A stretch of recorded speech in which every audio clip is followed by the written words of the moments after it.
driving with Jay. You driving with Jay. You driving with Jay.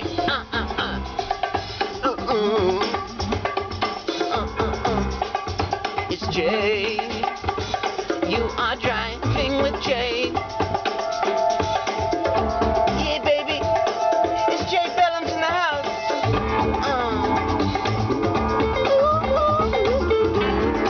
Oh, it's another smooth episode. Driving with Jay. How is it going up in this piece? I'm feeling smoother than a fresh jar of peanut butter today. Woo. How's everybody doing out there? How is everybody doing out there today? Woo. Speaking of peanut butter, I got a question for you right off the bat. Chunky or smooth? Now, I'm chunky all day, every day. And that's also my preference for peanut butter. No, just kidding. But seriously, chunky peanut butter is the way to go. If you prefer smooth, I need you to go ahead and unsubscribe right now. You know? Because even if you do prefer smooth, chunky is still superior because chunky is smooth, but you also just get the added bonus of some little chunks. You know what I'm saying? Every chunky peanut butter is smooth, but not every smooth peanut butter is chunky. It's like every square is a rectangle, but not every rectangle is a bagel. That type of thing. Alright, okay. So earlier, you know, I was sitting in my office and I was putting together a list of potential topics to talk about because I don't know if you know how difficult it is to hop into the car, to hit the play button, and to just go, and to just make an episode off the top of my head with no script, no notes, no guests, no nothing. It's all off the top of my head. And to be entertaining, it just takes a lot of work, girl. So I put together some rough topics. So, you know, I want some feedback. Some of the topics that I wrote down were your first kiss, your first fist fight. What was some other ones I put together? Here, let me get my notepad out. Because I want more feedback from y'all, you know? I want to hear what you would like me to talk about. So we got first kiss, first fight, pet peeves, your worst job, best job, camping, and then for me to be the wrestling team was another one. So I think I'm going to cover the first kiss because, you know, Jay's a romantic at heart. I really am. And I like to talk about romantic things. It gets my heartbeat going like this, you know? Yeah. When I think about my first kiss, it just really gets me going. So I'll tell you. And so what's really depressing is I'm not 100% sure that this is my first kiss. Because it all started for me in 8th grade. And everything got a little blurry from there because, you know, I tried to pack in as much female action as I could. So I really can't remember who was my first kiss, but I'm 99% sure that the story I'm going to tell is correct. So, her name was Mary. Okay. And we were sitting, we had the same math class. And we were sitting at the table, and we were bored. I think there were 4 of us sitting at the table. And so we devised a little inappropriate game to play. And the game was you had to name somebody, a fellow classmate, and you had to say, how much would you have to pay me to kiss this person, or how much would you pay to kiss this person? So it was kind of a mean game, but it was also, you know, what are you going to do? We're 8th graders. We got the hormones going, and we want to find out, you know, who's into who. So we spend the class talking. We're like, ooh, Jeffrey. And all the girls are like, ooh, you'd have to pay me at least $100 to kiss Jeffrey. Have you seen his nasty Dorito dust that's all over his pants all the time? He's disgusting, girl. I don't want to get him. And so we were like, okay. So Jeffrey's out. And we would name, you know, Matilda. And all the boys would be like, yeah. I'd pay $300 to kiss Matilda. She is on. She's all that in a bag of bugles. My, it is busy out here. Look at this. People in my city are so funny. As soon as the temperature gets over 40 degrees, everyone's like, okay, that's it. We're going outside. It's a hot summer day. But then what happened was, with this little game we were playing, Mary was sitting at the table, and after class, she came up to me. I can't remember exactly how she said it, but she came up to me, and she was like, I'd pay $1,000 for you. And I misunderstood her at first. I think it was my low self-esteem. I instantly assumed she was saying, you know, you'd have to pay me $1,000 to kiss you, Jay. And I almost body slammed her right there in the lockers. I was almost like, come here. Ah! You know, I almost pulled a WWE wrestling move and said, Smackdown, that's what you get. Why are you just gonna come up to me and say that? It hurts my feelings. But she said, no, Jay, calm down.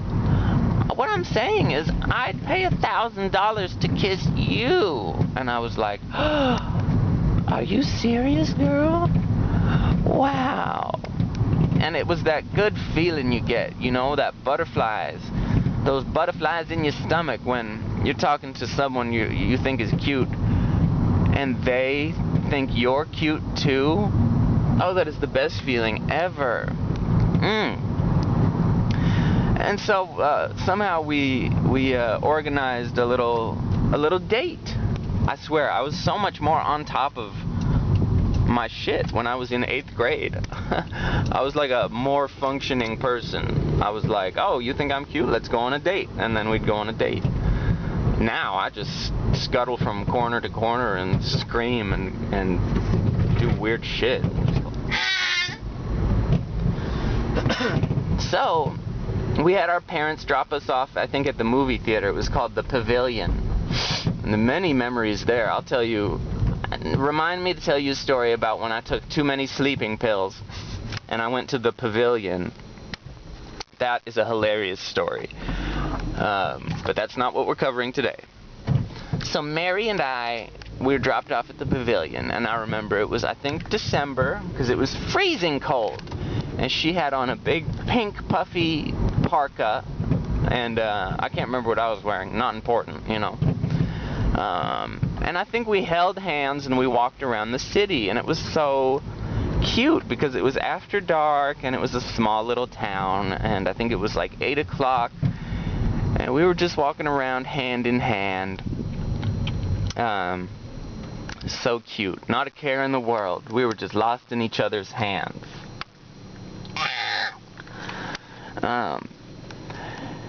And eventually we came to, there was this little place outside the library, and it was called the Gazebo. Not to be confused with Diseased Hoe. But no, it was the Gazebo. And it was this little wooden structure.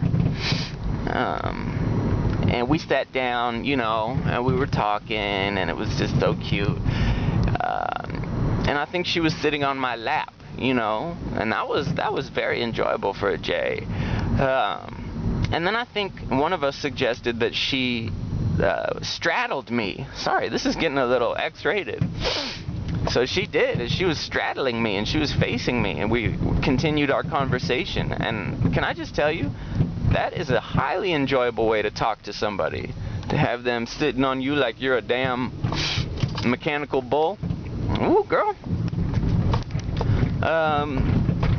But you know, one thing led to another, and we had ourselves a very cute kiss on the lips. Oh, it was so cute. And both of us had braces. I remember that. That wasn't too bad. And you know, both of us had very fresh breath. One thing I remember about that kiss is toothpaste is the smell. And that's not the best smell in the world, but it was just great, you know.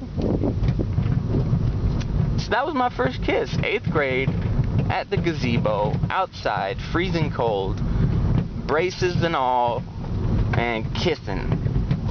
So that was very good. I want to know if everybody's first kiss was good or if it was bad, you know? Because you can have a bad first kiss. They're not always good, you know what I'm saying? Now, I'm pretty close to my destination here. This is a really quick episode, but what else can I sneak in?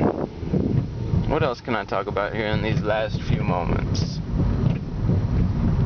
Well, who knows? But there seem to be a lot of college kids out walking around. They're like packs of wolves, you know? They travel in groups of up to 7. And they just got that group mentality, you know? You can see the cockiness in their eyes, you know what I mean? And it's so weird to refer to college kids as college kids, because I'm older than them. But sometimes I feel, you know, sometimes you can still be intimidated by people who you're older than. It's so strange. Does anyone else feel me on that? You still feel like the uncool kid? You still feel kind of like a loser, and when you see a pack of cool college kids, you're like, oh, please don't be mean to me. And then you're like, wait a minute! Snap out of it. I'm old enough to be their friggin' grandfather. That self-esteem, baby. That's one of the toughest things ever, is to have good self-esteem. So, I don't know. Maybe somebody's gonna pay for some therapy for Jay. I need you to give me a discount on some therapy. Oh, look at this establishment. Looks like everybody's waiting in line so they can drink beer outside. Look how stupid. Y'all are stupid! Gosh, I hate that. How are you gonna stand outside in a line of 70 people just so you can be corralled into an outdoor space where all you end up doing is drinking craft beer on a long picnic table so you can talk about politics with your other 30-year-old friends? Oh my gosh, kill me. You will never find me at that kind of event. Look, that's the cemetery. Shout out to all the dead people. Hi. Sorry you couldn't make it. Hi. I can't decide if I want to be cremated or if I want to do a traditional burial for my death that I got coming up. I think I want to be made into a protein bar, to be honest. As long as I'm gluten-free, you know, I think that'd be pretty cool. That'd be pretty nifty. Well, thanks for joining me on that little first kiss description. Kind of a weird episode, but I'll make another one tonight. I'll see you in a little bit. Bye-bye.